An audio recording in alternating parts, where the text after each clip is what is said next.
नमस्कार साथियों, मैं गणेश कड़िया आज सभी का हमारे YouTube channel GR classes Verinag में स्वागत करता हूं। साथियों, आज हम पढ़ेंगे ब्राह्मी लिपि के बारे में, जो जिससे हमारी सारी लिपियों का उद्भव माना जाता है और जिससे हमारी आगे जाके जो हिंदी की हमारी मातृभाषा है, इसकी लिपि देवनागरी लिपि का भी क्या हुआ है, उद्गम हुआ है। जो ब्राह्मी लिपि थी, यह कब हो गई थी? जो गुप्त काल का आपका आरंभ काल था, गुप्त काल के आरंभ में क्या हो गई थी? दो भागों में बट गई थी। क्या हो गई थी? यह गुप्त काल के आरंभ में क्या हो गई थी? दो भागों में बट गई थी। पहला भाग कौन सा था इसका? पहला भाग था उत्तरीय ब्राह्मी, उत्तरीय क्या थी? उत्तरी ब्राह्मी। और इसका जो दूसरा भाग यहाँ पे था वो क्या था? दक्षिणीय ब्राह्मी। कौन सा था? दक्षिणीय ब्राह्मी। उत्तरी ब्राह्मी और दक्षिणी ब्राह्मी में यदि हम बात करें तो इसमें सबसे ज्यादा महत्वपूर्ण हमारे लिए जो है वह उत्तरी ब्राह्मी है, क्योंकि उत्तरी ब्राह्मी से ही हमारे ज्यादातर सवाल पूछे जाते हैं। यदि हम बात करें उत्तरी ब्राह्मी की, तो उत्तरी ब्राह्मी से क्या हुआ था? इससे आगे इसके कुछ अन्य लिपियां इसने क्या की थी? पैदा की थी।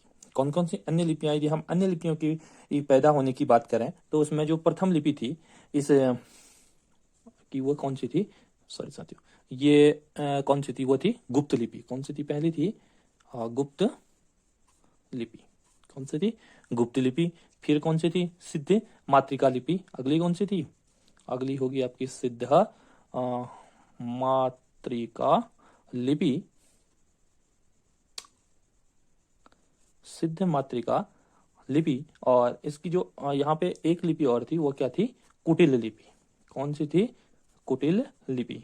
अब कुटिल लिपि की बात करें तो यदि हम कुटिल लिपि इनमें बात करें, कुटिल लिपि की बात करें तो कुटिल लिपि यहाँ पे क्या थी? एक ऐसी लिपि थी जो क्या हुई, यह उत्तरी लिपि जो ब्राह्मी थी, इसके बाद पीढ़ी दर पीढ़ी आने वाली एक लिपि थी। यदि हम बात करें उत्तरीय ब्राह्मी की, तो उत्तरी ब्राह्मी का जो हम उद्भव मानते हैं, वो मानते हैं 300 ईसा पूर्व, 350 ईसा पूर्व हम क्या मानते हैं? इसका उद्भव मानते हैं। और यदि हम गुप्त काल की बात करें तो यह माना जाता है 4वीं से 5वीं शताब्दी में। और मातृका कुटिल को माना जाता है साथियों छठी से कहा 8वीं ईस्वी के मध्य। यह इसका क्या था? एक छोटा सा कालखंड है। यदि हम इसकी आगे की बात करें तो इसमें से लगभग यही पूछा जाता है कि जैसे ब्राह्मी लिपि की कितनी शाखाएं हैं, तो 2 शाखाएं हैं। और इसमें से उत्तरी ब्राह्मी कितनी शाखाएं हुई, तो यहाँ पे कितनी शाखाएं हुई? उसकी 3 शाखाएं हुई। और इसके बाद कौन कौन सी हुई? गुप्त लिपि, सिद्ध मातृका और कुटिल लिपि। यदि हम अब आप बात करते हैं किसकी? कुटिल लिपि की, क्योंकि यहाँ पूछा जाता है कि कुटिल लिपि की कितनी शाखाएं हुई, तो कुटिल लिपि की भी कितनी हुई साथियों? 2 ही शाखाएं हुई। कितनी हुई? 2 ही शाखाएं हुई। जो पहली शाखा थी वो क्या थी? नागरी। कौन सी थी? नागरी शाखा।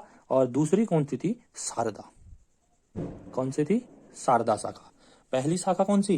नागरी शाखा। दूसरी शाखा कौन सी थी? आपकी शारदा शाखा थी। यदि हम नागरी शाखा और शारदा शाखा की बात करें तो इसमें भी सबसे ज्यादा जो महत्वपूर्ण है वो है आपकी नागरी शाखा, क्योंकि नागरी शाखा भी क्या हो गई थी? आगे जाके 2 भागों में विभक्त हो गई थी। पहली कौन सी थी? यहाँ पे इसकी हो गई थी, एक शाखा बन गई थी पश्चिमी शाखा, और दूसरी बन गई थी क्या? पूर्वीय शाखा। क्या हो गई थी? पूर्वी शाखा। एक पश्चिमी शाखा और एक पूर्वी शाखा में कौन बट गया था? नागरी लिपि भी बट चुकी थी। यदि हम बात करें किसकी? शारदा की। हम थोड़ा सा बात कर लेते हैं आप किसकी? शारदा। जो इसकी शारदा लिपि थी, जो कुटिल लिपि की शारदा शाखा आई, इस शारदा शाखा के जो प्रमुख क्या थे? लिपियां थे। उसमें कुछ प्रमुख लिपियों में से जो प्रमुख है वो कितने थे? 4 थे। पहली थी क्या है? गुरुमुखी। पहली थी गुरुमुखी। दूसरी कौन सी थी? लहंदा। क्या थी? दूसरी थी लहंदा। और तीसरी थी क्या?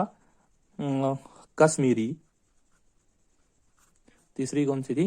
सॉरी, ये था, तीसरी थी कश्मीरी। तीसरी होगी कश्मीरी। और जो अगली इसकी शाखा हो गई वो क्या हो गई? टाकरी। कौन कौन सी हो गई? कश्मीरी हो गई आपकी, और आपकी कौन सी होगी? कश्मीरी शायद आपको दिख रहा, इसका कश्मीरी। ये क्या है? ये शाखा होगी आपकी क्या? कश्मीरी। कौन सी होगी? कश्मीरी शाखा। गुरुमुखी, लहंदा, कश्मीरी और टाकरी, ये कितनी शाखाएं होगी इसकी? इसके 4 शाखाएं होगी। मतलब इससे कितनी लिपियां निकली? शारदा शाखा से निकली 4 लिपियां। ये जो चारों लिपियां हैं ये किससे निकली? शारदा शाखा से निकली। यदि हम अब बात करते हैं किसकी? नागरी की, क्योंकि हमने जैसे पहले कहा था कि जो नागरी है यह हमारे लिए बहुत ही महत्वपूर्ण है, क्योंकि इस नागरी की जो पश्चिमी शाखा है, इस पश्चिमी शाखा से ही हमारी कौन सी लिपि निकली थी, देवनागरी लिपि निकली थी। तो हम यदि यहाँ पे बात करें इसके लिपियों की, तो इसकी जो पहली लिपि निकली इससे वो निकली देवनागरी। अगली इससे कौन सी निकली, राजस्थानी। फिर निकली इससे गुजराती, और इससे और एक लिपि निकली, वो निकली क्या, कैंथली।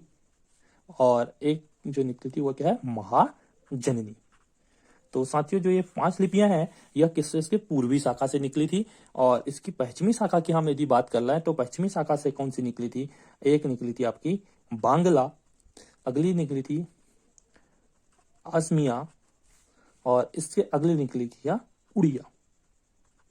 यह 3 जो लिपियां हैं यह इसकी किससे निकली थी, पश्चिमी शाखा से निकली थी। और जो आगे जो ये 5 लिपियां हैं यह किससे निकली थी, इसकी पूर्वी शाखा से निकली थी।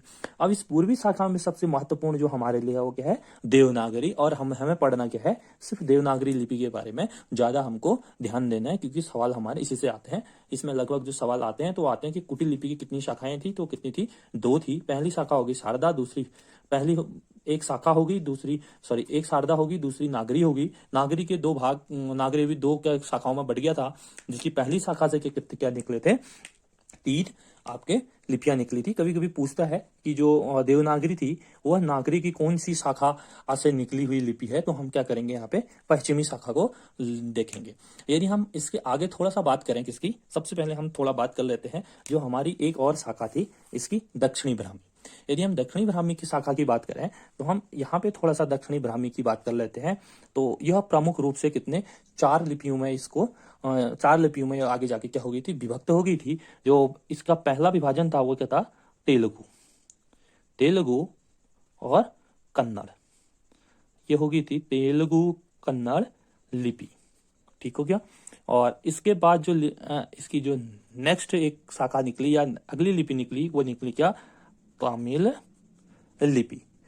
तमिल लिपि क्या निकली, तमिल लिपि निकली।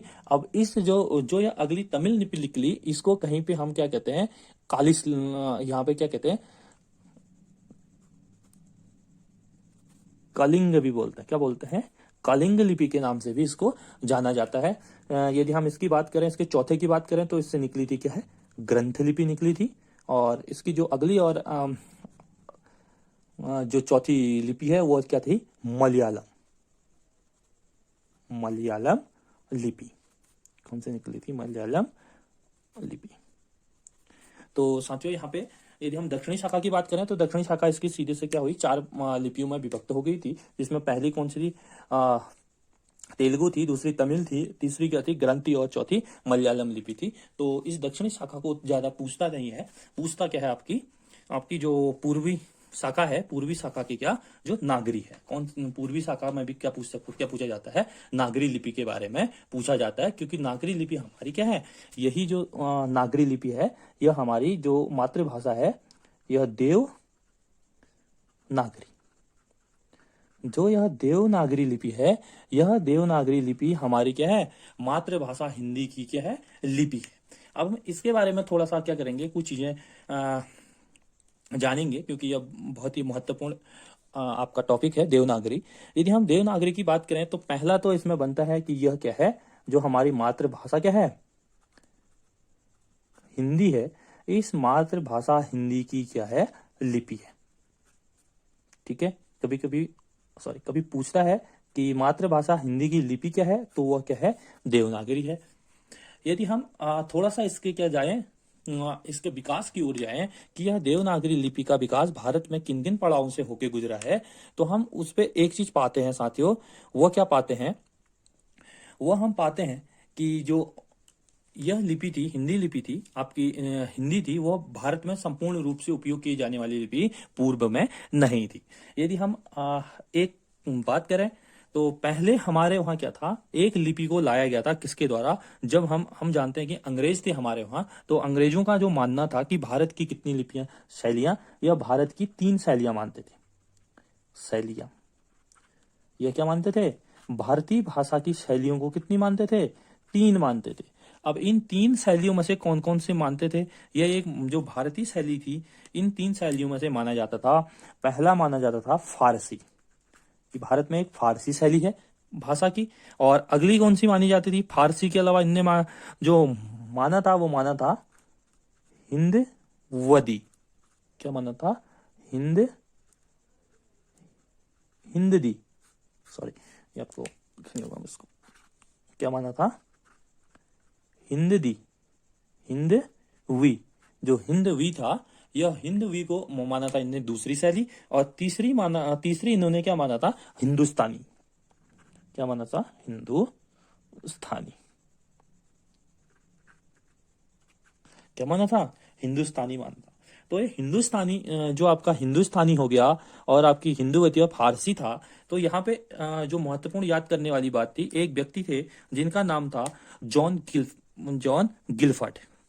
एक व्यक्ति आप यहाँ पे याद करना, जॉन गिलफर्ड।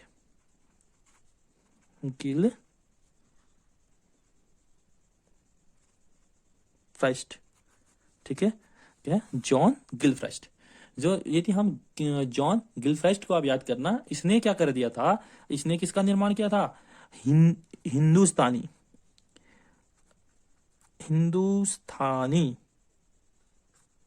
यह क्या लेके आया था? हिंदुस्तानी शैली लेके आया था। इसने ही क्या किया था? हिंदुस्तानी शैली को। और इसने क्या कर दिया था हिंदुस्तानी शैली को लाने के लिए? जो आपकी क्या थी? हिंदी थी भारत में, हिंदी और फारसी को क्या कर दिया था? आपस में मिक्सअप कर दिया था, इसका मिक्सचर बना दिया था। कहने का मतलब ये था, इस व्यक्ति ने क्या किया? हिंदी और फारसी को क्या किया? आपस में मिलाया। और मिलाने के बाद इसने क्या कर दिया? क्या बना दिया? आपकी हिंदुस्तानी शैली बना दी। और यही कारण हमारा है कि अभी भी हमारे हिंदी भाषा में क्या है, अधिकतम शब्द कौन सी भाषा से लिए गए हैं? फारसी भाषा से लिए गए हैं। देख लेना साथियों, हमारे वहाँ जो शब्द हैं वो क्या है? फारसी भाषा के शब्द हैं। उर्दू भाषा के शब्द हिंदी भाषा में बहुत अधिक पाए जाते हैं। इसका मुख्य कारण कौन था? जॉन गिलफ्रेड था। और जॉन गिलफ्रेड ने यह जो सब किया था, यह कब किया था? इसने किया था जो आपका क्या था? फोर्ट विलियम कॉलेज था। किसकी माध्यम से किया था? एक कॉलेज था यहाँ पे, क्या? फोर्ट विलियम कॉलेज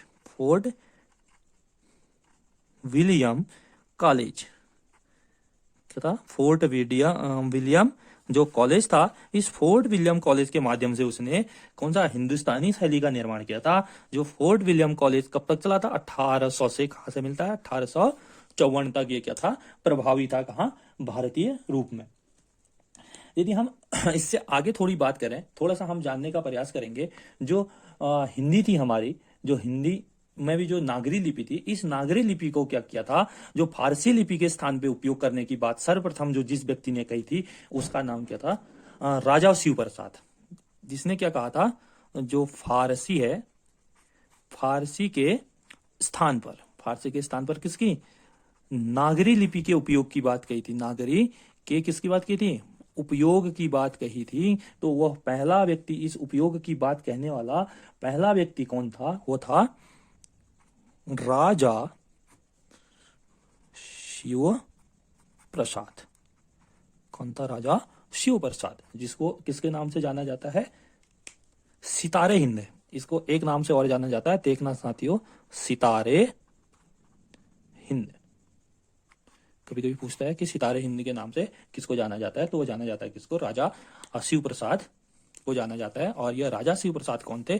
फारसी के स्थान पर नागरिक का उपयोग के बात करने वाले क्या थे? पहले व्यक्ति थे। और यह बात इन्होंने कब की थी? यदि इसकी बात करें तो यह की थी इन्होंने 1868 ईस्वी में। कब की थी? 1868 ईस्वी में। और इसके लिए इन्होंने क्या किया था? अपनी एक जो नागरी लिपि है उस संबंधी एक प्रतिवेदना दी थी। यदि आप नोट करना चाहें तो उसको थोड़ा सा कर लीजिएगा। उसका नाम था उसका जो प्रतिवेदना, इनकी जो क्या थी? इनकी प्रतिवेदना थी, उसका नाम था मेमोरेंडम। क्या था? Memorandum code character in the upper provision of India. क्या था? Memorandum code character in the upper provision of India. यदि आपने नोट कर लिया होगा तो आप इसको थोड़ा सा ध्यान देख लें। इनकी प्रथम प्रतिवेदना थी और ये हिंदी भाषा के संदर्भ में भी प्रथम प्रतिवेदना मानी जाती है। यदि हम थोड़ा सा इससे आगे बात करें तो नागरी लिपि के लिए क्या की थी, एक इस नागरी लिपि के जो प्रचार और प्रसार के लिए एक क्या थी, प्रचारणी सभा, जिसको हम किसके नाम से जानते हैं, नागरी प्रचारणीय सभा। एक नागरी प्रचारणीय सभा का क्या किया गया था, गठन किया गया था। और यह जो गठन किया था एक प्रसिद्ध व्यक्ति थे जिनका नाम क्या था, मदन मोहन मालवीय। क्या था, मदन मोहन मालवीय। कौन थे, मदन मोहन मालवीय ने किया था। और यह जो इसकी स्थापना की थी 1893 ईस्वी में की थी। कब की थी, 1893 ईस्वी में इन्होंने क्या की थी, इसकी स्थापना की थी। और इन्होंने क्या की थी, जो भाषा है, इस भाषा की जो के संबंध में एक किताब लिखी थी साथियों, एक बुक लिखी थी। इनकी जो क्या है प्रमुख बुक है, पुस्तक है। यदि उस पुस्तक की बात करें तो पुस्तक आपकी कौन सी है, वो है आपकी नागरी कैरेक्टर। कौन है, नागरी कैरेक्टर है। और इस नागरी कैरेक्टर में उन्होंने बताया गया है कि हिंदी भाषा के लिए जो क्या है, कौन सी भाषा, कौन सी लिपि है जो रोमन लिपि उपयोग की जाए या रोमन लिपि क्या है, अनुपयोगी है साथियों। तो इसी के साथ हम थोड़ा सा इससे आगे यदि आप नोट करोगे तो मैं आपको कुछ चीजें बताता हूं, आप उसको थोड़ा नोट कर लीजिएगा। उसमें जो क्या था, इसके बाद एक और आपका क्या हुआ था, एक संगठन बिल्ड हुआ था। वह संगठन हुआ था शारदाचरण मित्र। शारदाचरण मित्र के द्वारा क्या थे, एक संगठन क्या बनाया गया था जिसका नाम क्या था, एक लिपि विस्तार परिषद। क्या था, यदि आप नोट करना चाहोगे तो नागरी के लिए, जो नागरी भाषा थी हमारे देवनागरी के लिए, एक क्या बनाया था, संगठन बनाया था। वह था आपका एक लिपि विस्तार परिषद, एक लिपि विस्तार परिषद। और उसके जो उस को बनाने वाले उसके संस्थापक थे, वो थे हमारे जो कोलकाता उच्च न्यायालय था उसके न्यायाधीश थे, और उनका नाम था शारदाचरण मित्र। और यह इन्होंने जो शारदाचरण मित्र ने इस सभा का गठन किया था, यह किया था आपका 1907 में साथियों, ये ध्यान रखना, 1907 में किया था। और इन्होंने क्या किया था, उस समय जो देवनागरी लिपि के लिए क्या किया था, जो साहित्यिक जो प्रतिवेदना थी उसको प्रस्तुत किया था। और इन्होंने एक पत्रिका को भी लॉन्च किया था उस समय, जिसका नाम दिया था देवनागर। क्या था, इन्होंने जो इनकी पत्रिका थी वो थी देवनागर। यहाँ पे थोड़ा सा ध्यान रखेगा, देवनागर इनकी क्या थी, एक पत्रिका थी जो बहुत ही महत्वपूर्ण थी। यदि इसके बारे में हम बात करें, आगे बात करें तो 1928 में क्या किया था, जो पंडित जवाहरलाल नेहरू हमारे प्रथम प्रधानमंत्री थे, उनके द्वारा एक क्या की गई थी, एक संस्कृति दी गई थी। और उस संस्कृति में क्या गया था, जो द्वैत भाषिक जो स्थितियां हैं इसको खत्म करने की बात कही थी, जहां पे हिंदी और फारसी के मेल, क्योंकि यहाँ तक क्या चल रहा था, हिंदी और फारसी का मेल चल रहा था। तो इसको खत्म करके एक नागरी लिपि भारत के लिए भारत के लिए जो हिंदुस्तानी की थी, जो हिंदुस्तानी जो लिपि है, शैली है, उसको क्या किसकी बात कही थी, भारत के राजभाषा बनाने की बात कही थी। क्योंकि सर्वप्रथम जो राजभाषा बनाने की बात की थी वो पंडित जवाहरलाल नेहरू ने किसकी बात की थी, जो हिंदुस्तानी लिपि है उसको क्या करने की बात कही थी, आपने इन्होंने भारत के राजभाषा बनाने की एक वकालत की थी। इसके बाद यदि हम थोड़ा सा ऐसे आगे बात कर लें तो जो हिंदी थी, यह हिंदी को भारत में राजभाषा का जो स्थान मिला था, वह मिला था आपके 14 सितंबर 1949 में। क्योंकि 14 सितंबर 1949 में भारतीय संविधान सभा ने क्या किया था, भाषा संबंधी जो विधेयक था इसको क्या कर दिया था, अपनी संसद में पास कर दिया था। और पास करने के साथ ही क्या हो गया था, यह भारत की राजभाषा बन गई थी। और यह राजभाषा बनने के साथ ही इसको कहाँ रख दिया गया था, जो हमारा आर्टिकल है, जो हमारा संविधान का क्या है, एक आर्टिकल है, कौन सा है, अनुच्छेद 343A, कहाँ रखा गया था, 343A में इसकी घोषणा कर दी गई थी कि वह भारत की जो क्या होगी, जो राजभाषा होगी, वो मातृभाषा जो भारत की राजभाषा होगी वो क्या होगी, हिंदी होगी, और जिसकी लिपि क्या होगी, देवनागरी होगी। तो यहाँ पे इसको क्या कर दिया गया था, स्पष्ट कर दिया गया था। अब एक चीज मैं आपको और थोड़ा सा बताना यहाँ पे चाहूंगा, तो जो देवनागरी लिपि है, इस देवनागरी लिपि को कुछ महत्वपूर्ण जो नामों से जाना जाता है। एक तो इसको कहा जाता है क्या, लोक नागरी। देवनागरी को ही लोकनागरी कहा जाता है, कभी कभी लोकनागरी आ जाता है, तो इसको आपने क्या नहीं होना है, कंफ्यूज नहीं होना है। और दूसरा कहा गया है इसको हिंदी लिपि। क्या कहा गया है? हिंदी लिपि। तो जो देवनागरी है और हिंदी लिपि है, इसको इन दोनों को ही, ये जो हिंदी लिपि और लोकनागरी ही किसको कहा जाता है? देवनागरी को, जो देवनागरी, ठीक है, देवनागरी को ही क्या कहा जाता है? लोकनागरी और हिंदी लिपि के नाम से जाना जाता है। तो आज हम अपने को यहीं पे समाप्त करते हैं, हमारी अपनी क्लास को। और इसके बारे में हम आगे जो आने वाली क्लास में हम पढ़ेंगे जो देवनागरी है, इस देवनागरी लिपि का स्वरूप, इसके गुण, इसके दोष और इत्यादि। इससे जो देवनागरी लिपि के सुधार के लिए कौन कौन से काम किए गए हैं, हमारा जो मुख्य फोकस रहेगा वो रहेगा देवनागरी लिपि के सुधार के लिए किए गए जो हिंदी भाषा के क्षेत्र में और हमारे भारतीय संविधान के संदर्भ में कौन कौन से काम किए गए। तो आप सभी का बहुत बहुत धन्यवाद आज के लिए।